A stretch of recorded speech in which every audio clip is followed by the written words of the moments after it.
Welcome to the Life You're Made For with me, Dr. Heather Penny. We're going to be having conversations that talk about us spiraling up versus spiraling down, because we all want to be living lives that are about thriving, not just surviving. This is the life you're made for. So let's get going. Hello, everyone. I am so looking forward to our conversation today because I'm just going to do a solo podcast. I want to talk a little bit about what I've learned from my word for the year, which is patience. So I just thought it would be time for me to kind of interview myself, enjoy my own audience and my own conversation. And the reason I want to talk about this is because so many times we choose these words for the year. We choose these big ideas of what we want to move forward in.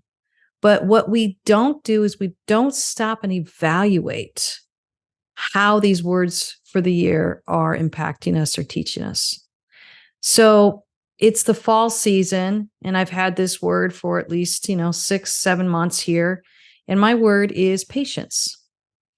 So first off, I do want to say most people say don't ever choose patience because it will challenge you, and you'll have to learn all these hard things, and you'll be almost like punished because you chose the word patience. I've actually found the opposite to be true. I have found that engaging with the word patience and kind of seeing what it is teaching me, I am feeling more joyful. I am feeling more kind, more compassionate, both towards myself and towards others. I can be hard on myself, but being able to slow down and really assess, how is this making me feel? What do I want more of? What do I want less of? What is draining me? What is fueling me? These are all things that I'm learning to do as I engage with the word patience. So I still got, a good 3-4 months here to continue to learn from the word patience, but I just want to share more of what I've learned as I have decided this is something I want more of in my life. And I think that's what happens to us when we focus on something, whether it's a word or a thought or idea or project or something we want, a targeted growth area. We actually can intentionally grow in these areas depending on where it is we put our focus. So my word is really this idea of patience and wanting to cultivate more patience in my life. What I didn't realize is I needed more patience toward myself, because out of that personal sense of patience flows patience for others, for the world, for the people we live and work with. And so I want to talk a little bit about this idea of patience based on this last weekend. And I think it'll just help you understand it in context. I just came back from traveling down to Southern California, Palm Springs area where I grew up. And it was a real powerful full circle moment for me because I got to go back to the very first place where I was hired at this beautiful school, this private school that I worked with. And I was a young teacher, just fresh out of college and my teaching credential, and to come back and celebrate 30 years of this school being in play. It was just such a powerful moment for me. And what made it extra special is that my husband came down with me and we decided to move on our honeymoon. So as we're celebrating 30 years of the school that we both were part of working in and just helping start, we're also celebrating 30 years of our marriage. And it was just this really powerful full circle moment as I stepped into that space and got to tour the grounds and talk with the administrative team and the faculty and the staff, and to see how much it had grown. I remember just this small little staff that we had, and then the room that I spoke in was just packed with just amazing educators and admin people who were really supporting our next generation. So it was just this really powerful full circle moment. And as I also did that, I went and visited my mom, who is struggling with dementia. I went and hung out with my daughter, and it was just this really cool weekend of both work and play and just revisiting kind of my roots. So I was so glad that I had been sitting in patience because I found myself really engaging with being present. Bob Goff talks about this idea of where your feet are planted, be there, be fully present. And as I've been engaging with patients, I already know in my head, that being present is really what is valued and what we all need to be working toward. I know that in my head.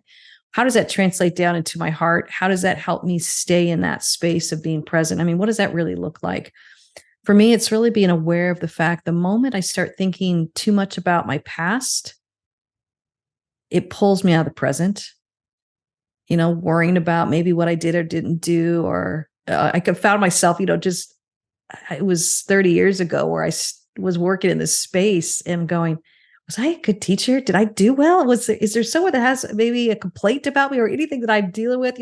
I could feel those insecurities starting to creep up with me and realizing, no, I get to be fully present in this moment and allowing this space to just let myself be saturated in it and enjoy this present moment.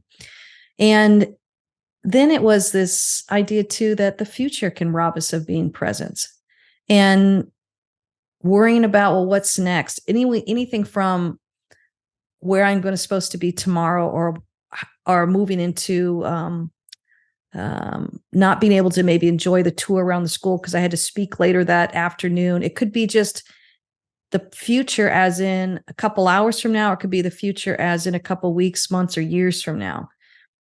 Both this idea of the past and the future and thinking about it or worrying about it or focusing on it can rob us from being fully present.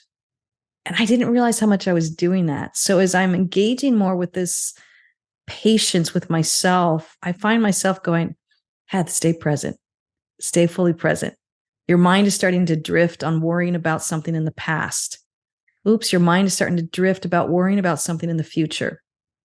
Or it could even be worry. It's just something you're starting to focus on that isn't in this actual moment with this person sitting here talking to me, or visiting all these new staff members, or engaging with the energy of these students that are running around the campus, or the joy of being around old friends that I have known for over 30 years or even longer. These were all things that I just didn't want to rob me from the present. And patience has taught me this. Patience to not only recognize when my mind and my heart is drifting toward past focus or future focus, but really how I kind of ground myself in the moment. And it could be literally something tactile. It could be touching a person in front of me. I remember this woman was talking to me and it was just a hard story she was telling me. And I just reached out and I touched her arm. And I just felt that connection. It grounded me. It kept me present. I remember also feeling a little bit of the stress, like I always feel like before I get up and speak, but realizing, wait a minute, this is so fun to be here. The stress was this fear of, oh my goodness, am I going to say the right thing? That's already future fear. When I began to really enjoy that I was sitting in this seat before they called me to come up, and I was just loving being here. And so excited about encouraging the people in front of me that are working so hard for this next generation.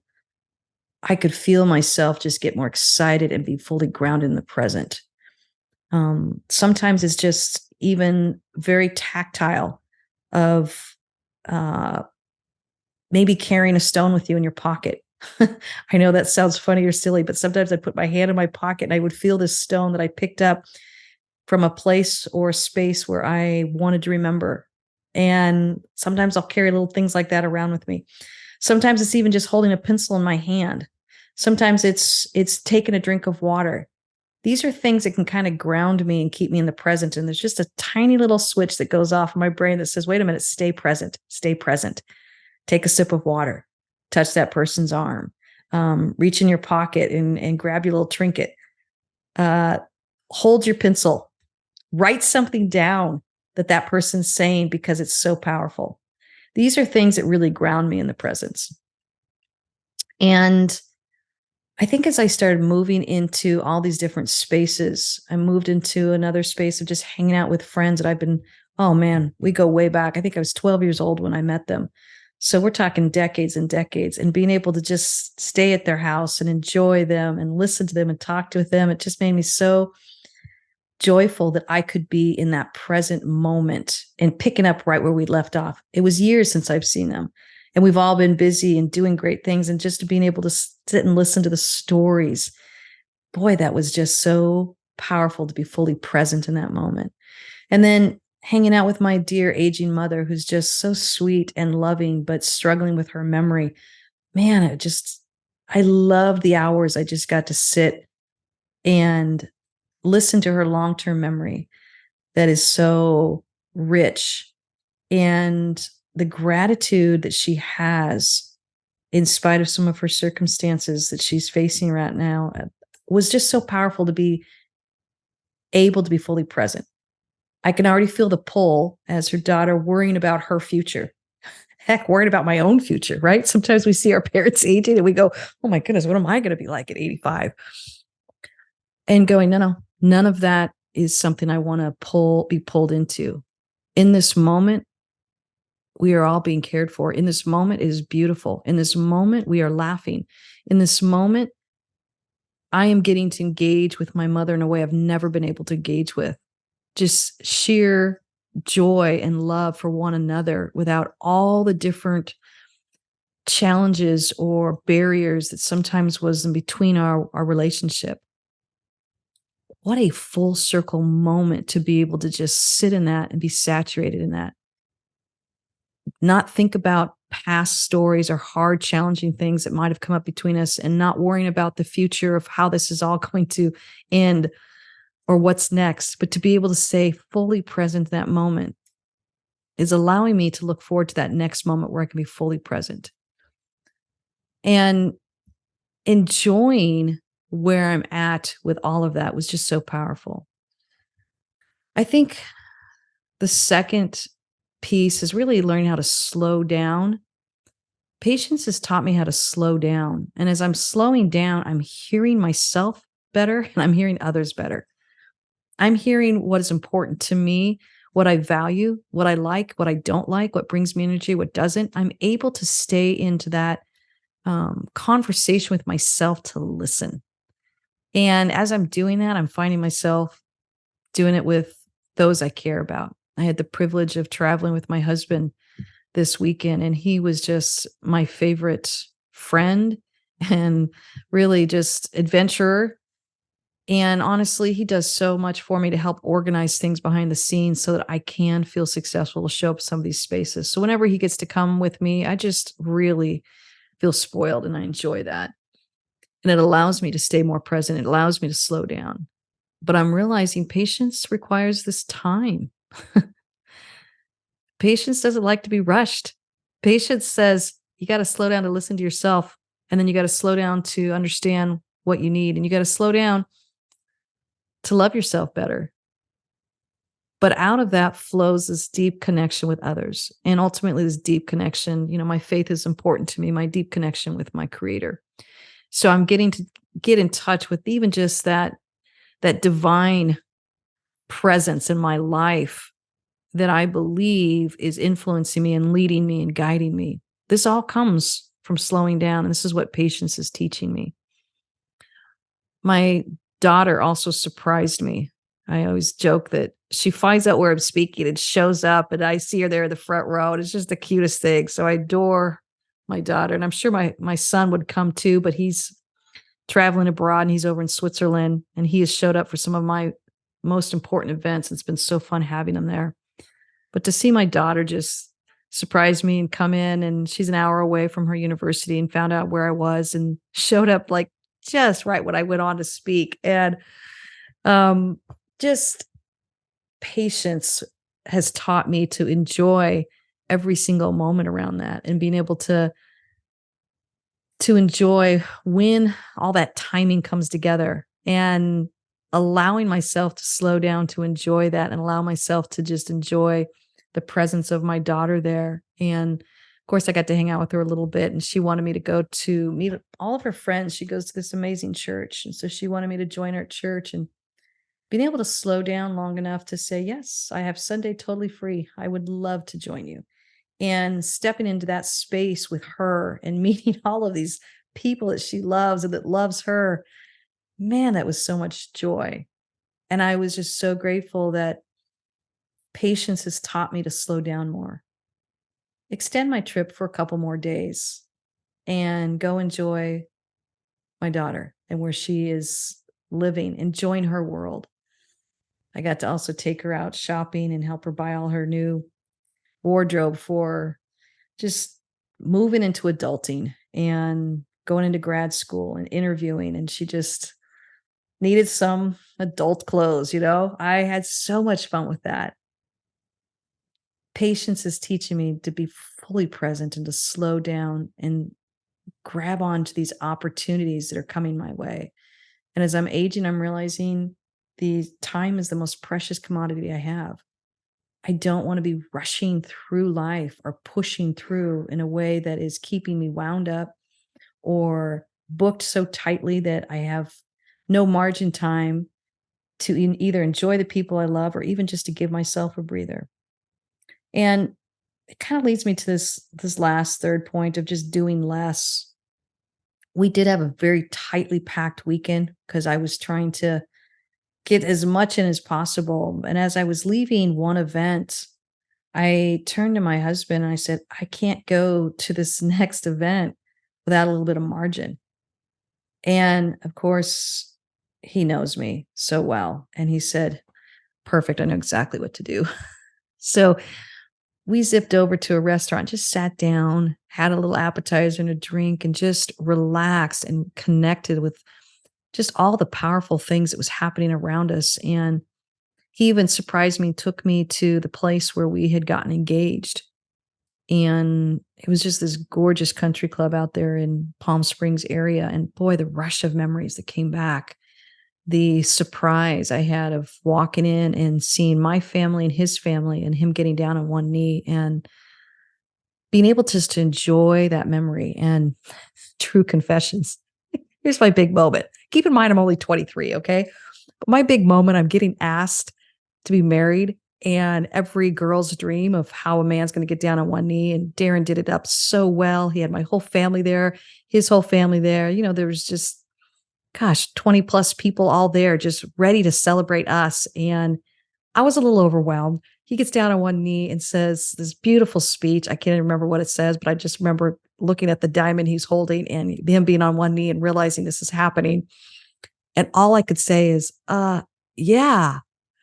So I've been teased about that for over 30 years now. That's how I said yes to my husband's amazing proposal. But I was so shocked and overwhelmed. And so sometimes I lose my words when I get overwhelmed with situations around me.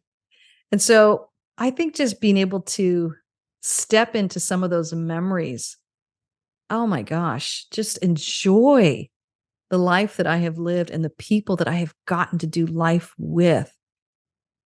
You know, this is what patience allowed me to do. It allowed me to stay fully present. It allowed me to slow down, listen to myself and others. It allowed me to do less. And in doing less, I found myself I was happier. It wasn't about just being more productive. It was about just showing up and being able to enjoy the memories with my husband, being able to take the margin that I needed. And then I stepped into my next event and it was just such a gift. And I even ended up saying no to another scheduled event. And I just said, I'm not able to do that, but I will circle around with you tomorrow. Why? Because I just need a little margin time that night. And it made me happier for when I showed up tomorrow, the following day. It just allowed me to stay in that space that I could offer my best self. I could offer connection. I could offer true listening, not fake listening where you're like, oh my gosh, I'm so tired, but I just got to keep a smile on my face and listen. No, it was true listening. Like, oh, they want to tell me about this. I can't wait to ask more. Oh, they want to introduce me to these other 5 people. I can't wait to figure out who these people are.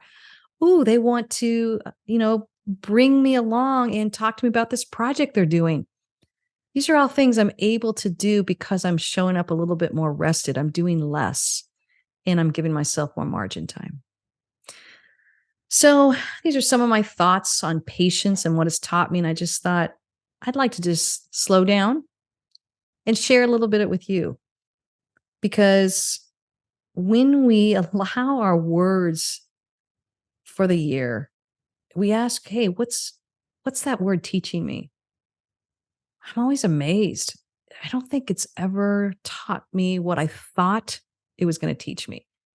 It has allowed me to learn things about myself, about how the world is working, how my divine presence is leading me and guiding me, how I get to connect with others in richer and more meaningful ways.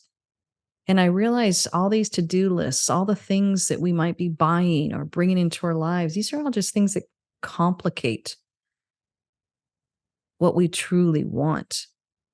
And when we're fully present and when we're slowing down and when we're doing less, that clarity just starts coming out of this is what I truly want.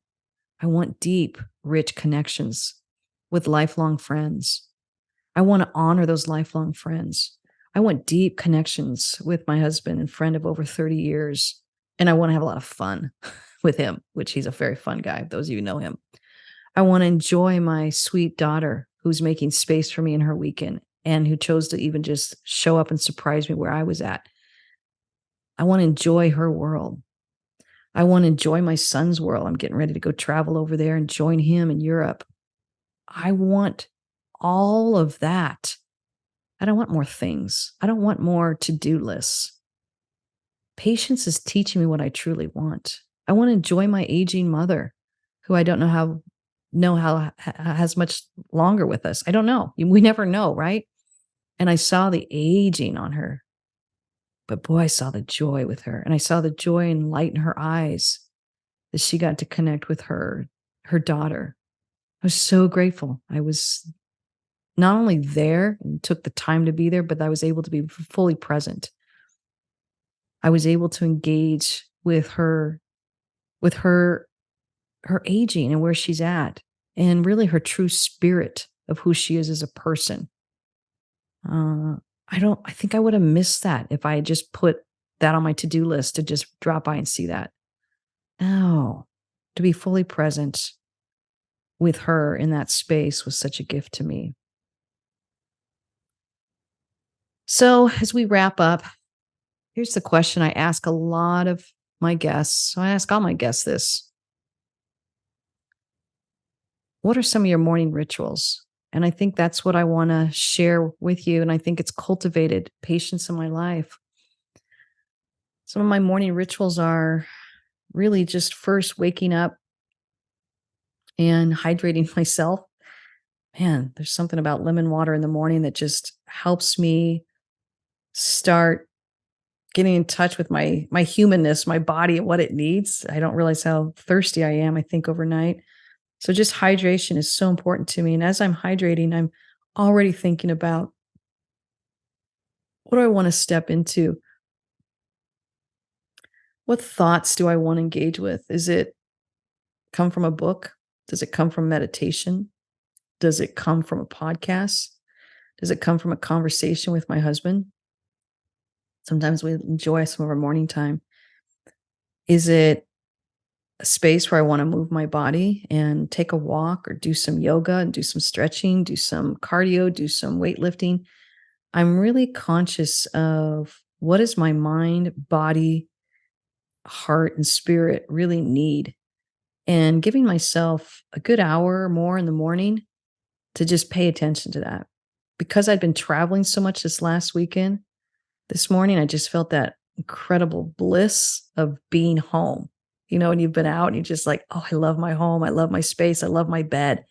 Being able to step into that and wake up and have the time before my first appointment, it was so beautiful. And I remember just lighting a candle, going through some of the memories I had gotten to accumulate this past weekend, enjoying some of the conversations I had, waking up to a beautiful text from my daughter and reading that. I just got to sit, and bask. That's all I did for about an hour. Just kind of basked in all of it and the fact that I was home and in my space. So that was my morning ritual for this morning. I think tomorrow I'll probably still enjoy something to read, and I think I'll really want to take a walk. But I think this morning I just needed to slow down and sit on my couch with a lit candle, and it's getting colder, so enjoying the blankets around me and enjoying just that slowing down space and reflecting on some of my highs. And my husband joined me a little about the last 15 minutes and said, "Hey, what were your highs over the last weekend?" And we just got to smile over just some of the beautiful highs that we got to have and some of the unexpected surprises. And just so grateful that we were able to be fully present and we did what we needed to do to stay present during our weekend together. All right, my friends, I'm cheering you on, and I want to encourage you all to stop and reflect on your word for the year. What is it teaching you? What are you learning about yourself because of the word you chose? Cheering you on. Thanks for joining us. We had such a great time today, and obviously we are all stepping into this life that we're made for, but isn't it nice to have a little bit of support along the way? If you want to find out more about the life that you're made for, come find me at heatherpenny.com. Go ahead and subscribe, give us a review. That really helps us out and helps spread the word. You get to step into the life that you're made for. Cheering you on.